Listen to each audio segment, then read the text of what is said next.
How's it going, guys? It's Mr. Schaefer here. We're back with the one and only Bob today.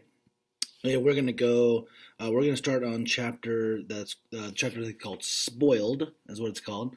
Um, I'm gonna stop going by page numbers, maybe I don't know, because the book numbers and what I'm reading on my iPad is different. So I'm gonna start labeling them that way. But if you are in the book, um, it's pages 52 to 69.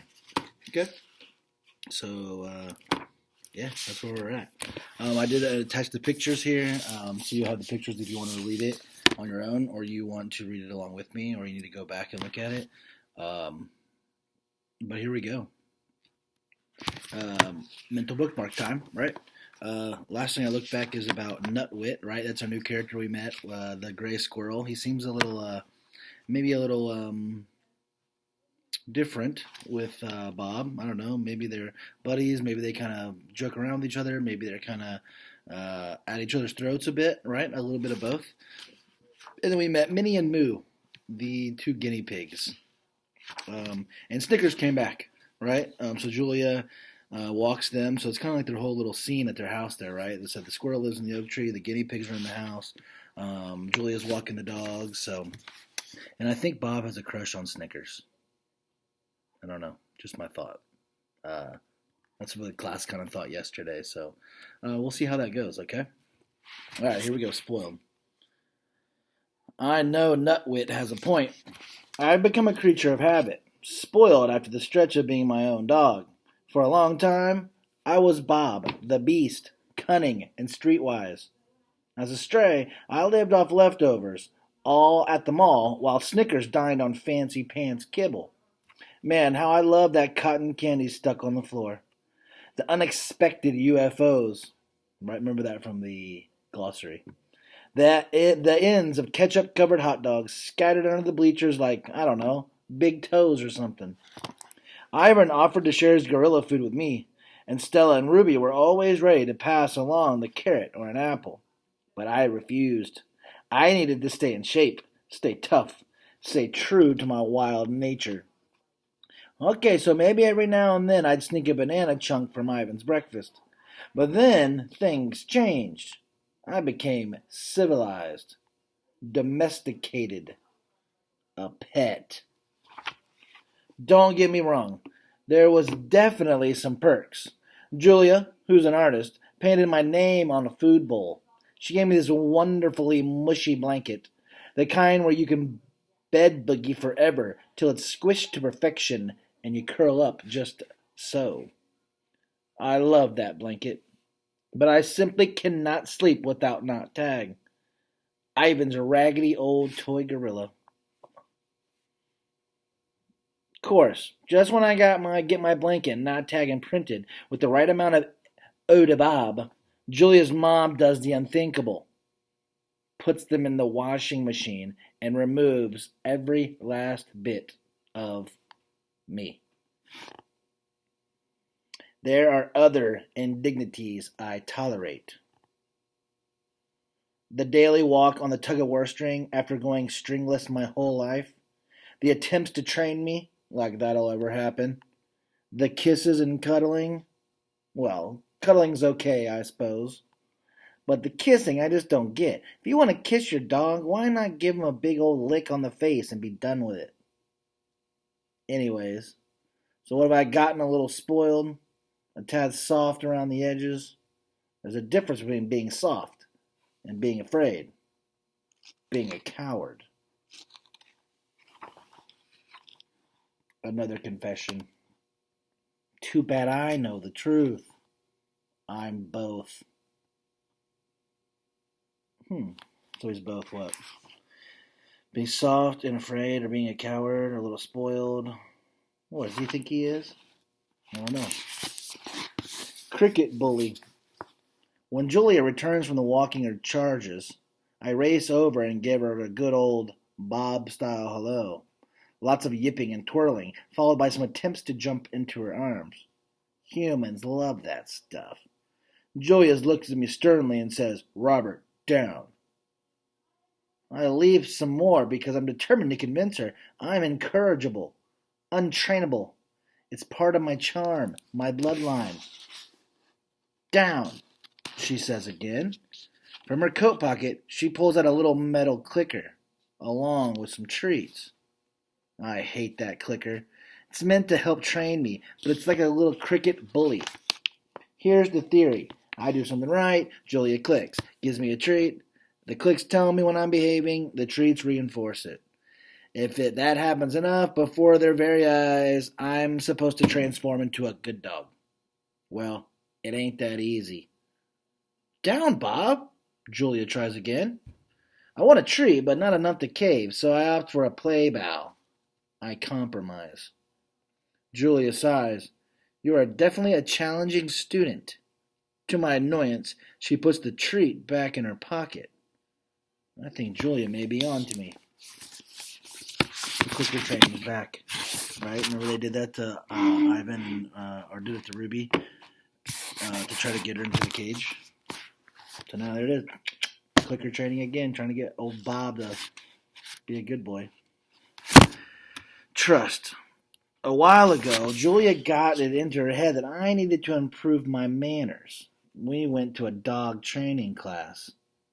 I wasn't really into the whole sit and stay and do the tango stuff. The worst command of all, the truly inexcusable, only a human could come up with an order. Leave it. Leave it means walk on by, Bob. Sure, there's a piece of bacon just inches from your drooling pie hole, but do me a favor and just pretend it's not there, okay? Not okay. Where I come from, you never pass up a free meal. UFO drops to the carpet, it's mine. And I'll be chowing it down before you can say, where the heck's my meatball? They're UFO, unidentified food object, right?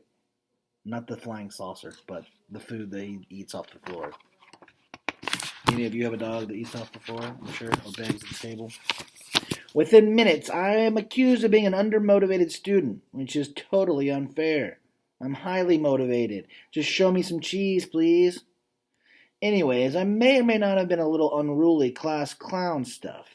Tail spinning, a little random peeing, some zoomies just for show. Class, you see that crazy dashing around he's doing? Said the teacher, pointing at me with an accusing finger. We call that FRAP, frantic random activity period. She pulled Julia aside. He's a smart dog, she said, but he's messing with you. Which is true, but I hated getting caught in the act. I thought I would be more subtle. Bob needs to know who's boss, said the teacher. He needs to see you're the pack leader. Give him some time. I see this is a lot with the former strays. Takes them a while to trust people. Like forever, in my case. As we left the class early, I yelled, So long, suckers, to my classmates. Couldn't help rubbing it in just a little. I suppose the real reason... Oh yeah, my car thing. That's what this was called. I suppose the real reason for the training stuff isn't my bad manners, although they leave a bit to be desired. It's my car thing. I've always had a hang-up about cars and trucks, also riding in lawnmowers, go-karts, anything with four wheels and an engine and a driver. Don't like them. Don't want to ride in them. Don't want anything to do with them. Those co-pilot dogs with their heads hanging out the window, flying their drool flags, boneheads. First of all, it ain't safe. And second of all, bad stuff can happen after you climb into a car. Take it from me. Remember that? We know Bob's past with cars and highways. When Julia and George and Sarah realized I have transportation issues, they tried to lure me into the back seat with their car with treats. But you'd be surprised how stubborn I can be. I yelped so loud the neighbors came running out to see what was happening to the poor little doggy. Score one for the poor little doggy. Click. That's when they started clicker training me. Click, here's a treat. Come closer to the car, Bob. Click, here's a treat. Watch while I open the car door, Bob. Click, here's a treat. Come right up to the seat, Bob. Click, here's a treat.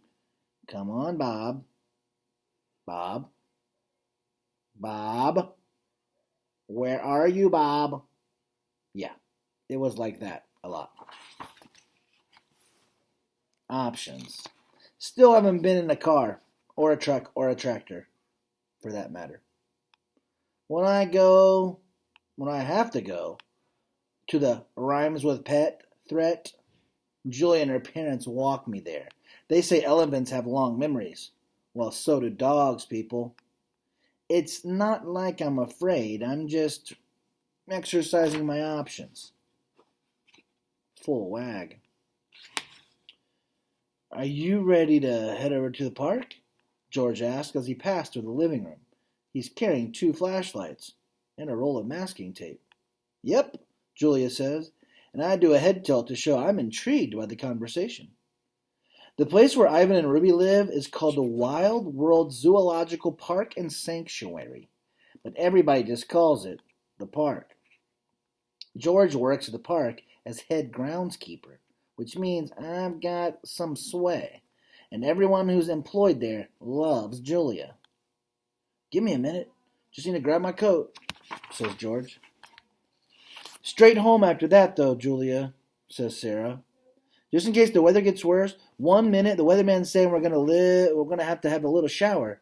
Next minute, it's the storm of the century. Julia scratches my head. I thought Hurricane Gus wasn't coming till tomorrow. Sometimes they change course, says Sarah. They can be unpredictable. You know, George says with a wink. In the old days, they only named hurricanes after women. It's not just the wind that I'm worried about on this one, George says. It's the storm surge that can be a problem. Flooding. Julia tries to make me swear her mom's latest creation, a knitted dog sweater with security written on it, which is, I suppose, is ironic reference to my petite size. I politely decline. All right, you win, Julia sighs. Ready for your walk, Bob? At the mention of the word walk, I go crazy mutt, so it's clear I'm on board with the idea. All humans love it when we get silly. I think they're weighed down by people problems, and sometimes they just need to be reminded what happy looks like. Julia attaches my string. I try a little tug-of-war, but she refuses to buy it. Let's go see Ivan and Ruby, she says. Just hearing those names sends my tail into a full wag. Oh, well, guys, I think we're going to stop right there for today. I cannot wait to see if they get with Ivan and Ruby, right? I miss them. I want to see them. I want to see what's up. All right, I hope you enjoyed, and I'll see you next time.